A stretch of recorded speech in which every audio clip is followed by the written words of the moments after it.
Olá, pessoal! Sejam bem-vindos ao canal Sistema Financeiro Nacional, Negócios e Regulação. Meu nome é Rúbia Carneiro Neves, eu sou professora da Faculdade de Direito da UFMG e neste ano de 2020 estou lecionando Direito Empresarial 3. Nessa disciplina, procura-se preparar o estudante para o final do semestre e compreender a atividade de movimentação de recursos financeiros no âmbito do Sistema Financeiro Nacional.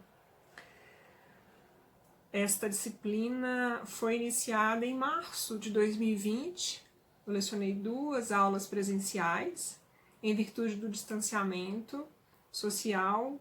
Agora o curso da disciplina retoma pelo modo remoto.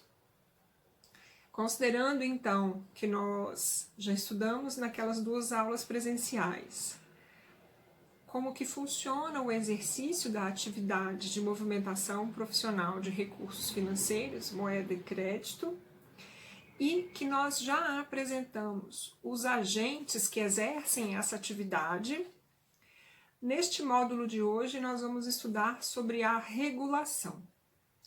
Para tratar deste tema, eu vou dividir a minha fala em 3 partes. Primeiro eu vou falar um pouco sobre o Estado regulador, depois da regulação em si, e ao final eu vou tratar da regulação aplicada ao mercado financeiro. Começando então pela primeira parte, Estado regulador é uma expressão que significa um modo de atuação do Estado brasileiro, conformado como um Estado democrático de direito, em que ele intervém de forma indireta sobre a economia, sobre as relações econômicas, sobre a ordem econômica, impondo restrições à livre iniciativa, ao direito de liberdade de exercer atividades econômicas, colocando limites ao exercício do direito de propriedade, à celebração de contratos, colocando requisitos adicionais de eficácia e validade aos negócios que são celebrados no âmbito do mercado. Então, o Estado regulador, ele tem esta conotação de fomentar, planejar, mas também normatizar a respeito das atividades econômicas, fiscalizando o cumprimento das normas, podendo premiar os agentes econômicos que estão atuando em consonância com as políticas públicas, ou até mesmo punir esses agentes. Em grande medida, a atuação do Estado regulador se desdobra em várias frentes regulatórias, segmentadas conforme os campos de atividades econômicas. Essa é a primeira parte, espero que vocês tenham compreendido que o Estado brasileiro, conformado como Estado democrático, atua como Estado regulador, intervindo na nossa liberdade econômica. Passando então à segunda parte, agora eu vou falar sobre a regulação. A regulação é a parcela da atividade responsável pela intervenção do Estado nas relações econômicas. O Estado intervém de forma indireta, colocando limites ao exercício das atividades econômicas, à livre iniciativa, impondo restrições ao exercício do direito de propriedade, à celebração de contratos e colocando requisitos adicionais de eficácia e validade dos negócios. Desse modo, essa parcela da atividade estatal se conforma como uma espécie de controle quanto à entrada, à permanência e à saída dos agentes do mercado. E isso vai variar de acordo com o tipo de atividade. No caso da atividade de movimentação de recursos no âmbito do sistema financeiro, esse controle ele é feito de modo bem especial, bem peculiar e sob a justificativa de que essa atividade, em primeiro plano, lida com as economias da população, com a poupança popular, que merece ser preservada.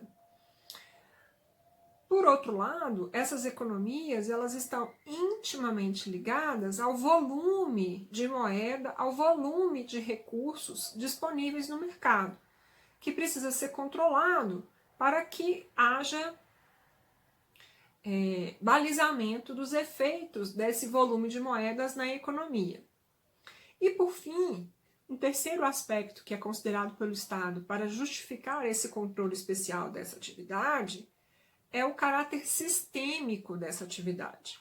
Se uma crise de uma instituição financeira ocorrer, ou, melhor dizendo, se a instituição financeira se colocar em uma situação de crise, de insolvência, de liquidez ou de crédito, essa situação pode se alastrar para os clientes da instituição, para outras instituições financeiras, para outras instituições não financeiras, causando impactos na economia nacional e até mesmo na economia internacional.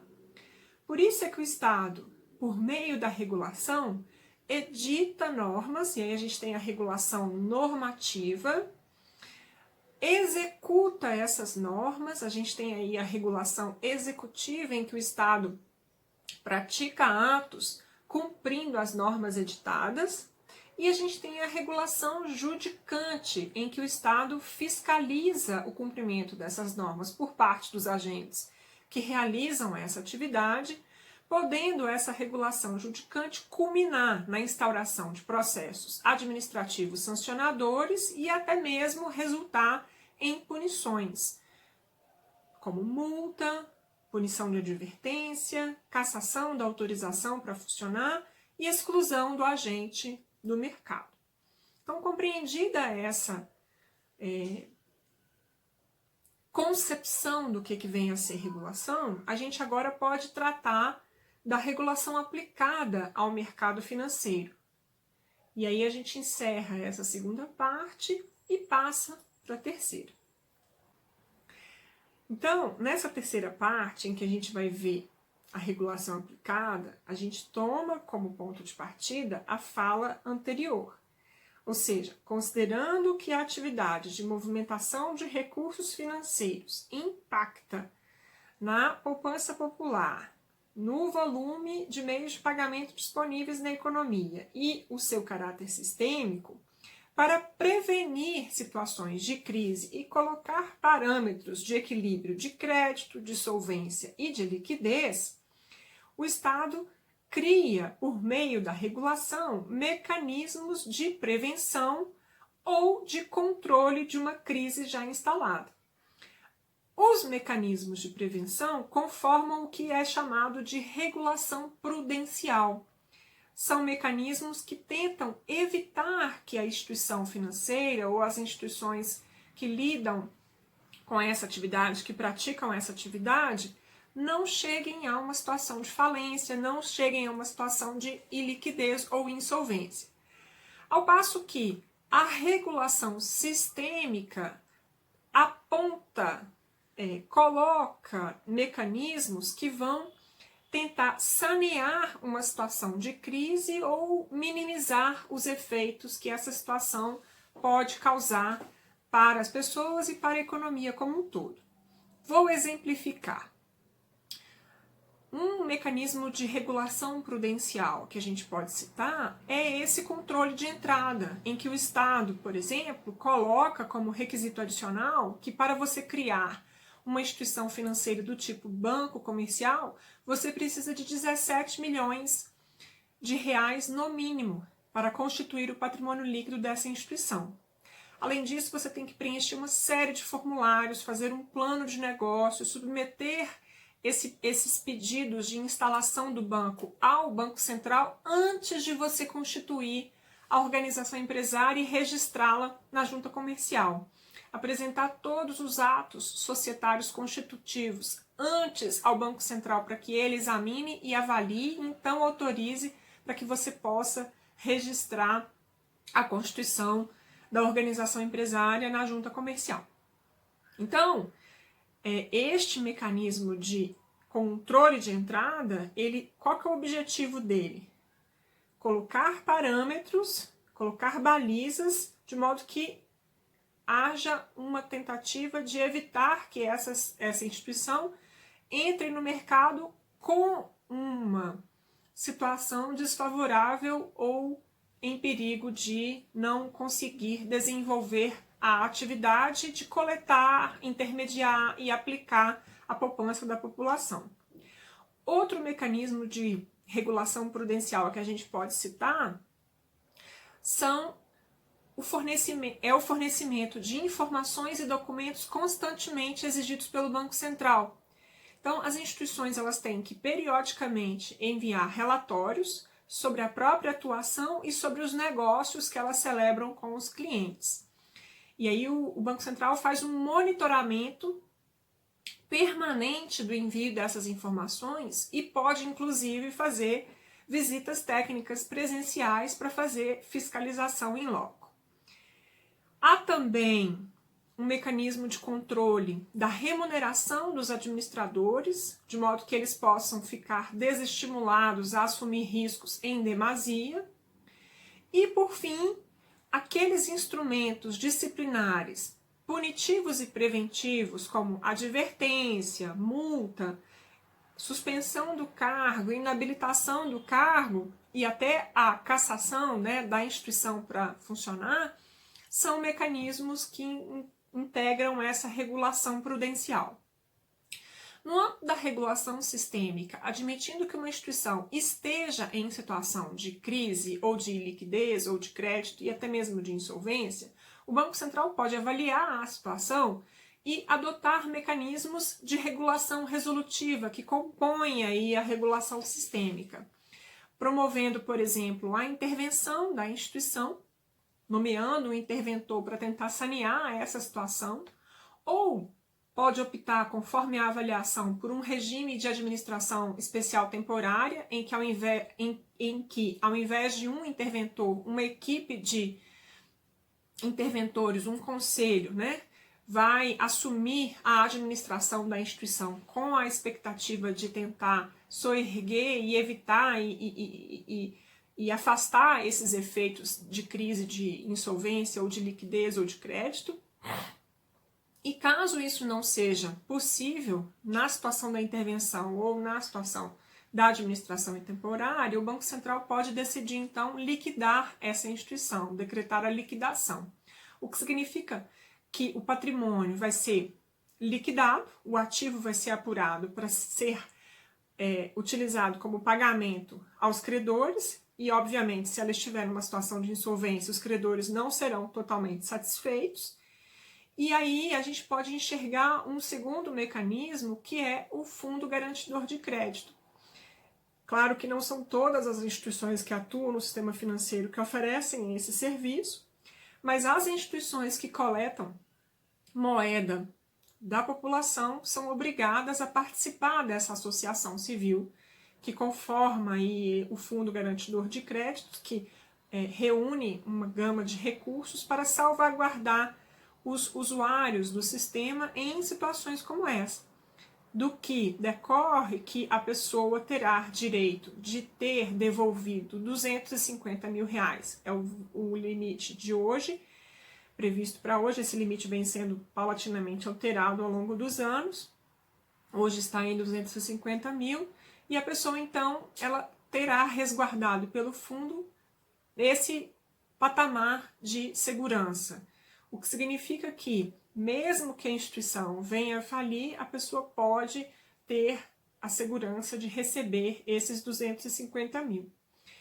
Outro mecanismo importante dessa regulação sistêmica é a reestruturação que foi feita em 2001 do sistema de pagamentos brasileiro, com a adoção de vários mecanismos, dentre eles a segmentação dos subsistemas que integram o sistema de pagamentos. Então, o sistema de compensação de cheques é separado do sistema de compensação e liquidação de operações no âmbito do mercado de ações, que é separado do mercado de derivativos, que é separado do mercado de pagamentos com boletos, que é separado do mercado de pagamentos com cartões, e essa segmentação impede que algum problema de liquidez num desses subsistemas provoque contágio em outro subsistema. Além disso, essa reformulação previu a criação do sistema de transferências de reservas, o que significa dizer que as instituições financeiras elas só vão poder cumprir ordens de pagamento dos seus clientes se elas próprias têm recurso na sua conta de reserva bancária até o final do dia, quando encerra a grade bancária, a instituição tem que ter aquele recurso para fazer o cumprimento da ordem de pagamento. Do contrário, ou ela toma um empréstimo perante o Banco Central pela via do redesconto, ou a operação não se concretiza. Muito diferente do que acontecia antes, que chegava numa situação dessa, da instituição não ter recursos suficientes na sua conta para saldar, né, o pagamento do cliente, o Banco Central acabava usando recursos do Tesouro Nacional para cobrir. Então, como vocês podem observar, a regulação prudencial e a regulação sistêmica são modalidades de atuação regulatória do Estado brasileiro sobre a atividade de movimentação de recursos financeiros, com a tentativa de promover equilíbrio e estabilidade nessas relações econômicas que envolvem os recursos e a poupança da população. Com isso, eu espero que a gente tenha compreendido a temática de hoje, que é regulação e como que ela é desenvolvida pelo Estado brasileiro, nesse contexto de Estado regulador, agradecendo enormemente pela atenção de vocês e desejando ótimos estudos e que todos fiquem bem e seguros. Obrigada, gente. Até a próxima. Um abraço.